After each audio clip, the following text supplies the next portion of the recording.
继续关心本土类鼻珠死亡是各新增加一例，个案是高雄一个60多岁男性，伊有慢性病史，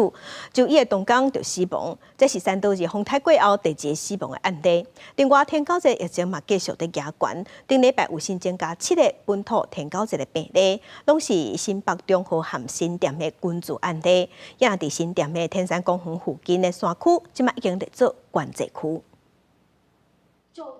类鼻珠的死亡国加一例，疾管署讲，顶礼拜新增加3例本土类鼻珠的病例，拢伫高雄市，年岁是伫40多岁到70多岁，嘛拢有慢性病史。其中一个60多岁的男性，10月2日因为感觉真喘去看医生，迄天就因为败火性的休克、呼吸衰竭死亡。这嘛是3多日风台过后类鼻珠死亡的第2例。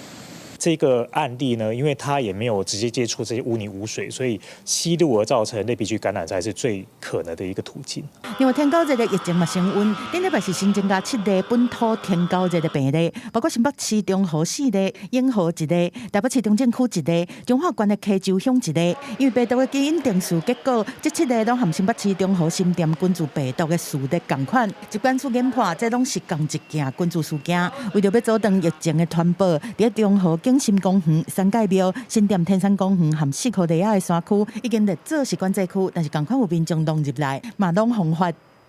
远警于10月27日巡逻时，发现一位民众擅闯管制区，以违反传染病防治法第67条及本府公告，将依传染病防治法规定裁罚6万元。新北市卫生局搁一摆呼吁民众，莫准是讲袂遐尼拄好互查到，若是查到你乌白弄入去管制区，上悬会当罚30万。疾管署嘛提醒讲，最近坑瑞风台就要来啊，请民众要开始做好容器的减量含资生源的清除，慢性病关风险的族群尽量拢踮伫室内，避免开窗仔门，而且建议室内外拢爱挂喙烟，才袂去闻到有病菌的营养还是水滴，嘛较会当降低感染类鼻珠的机会。记者综合报道。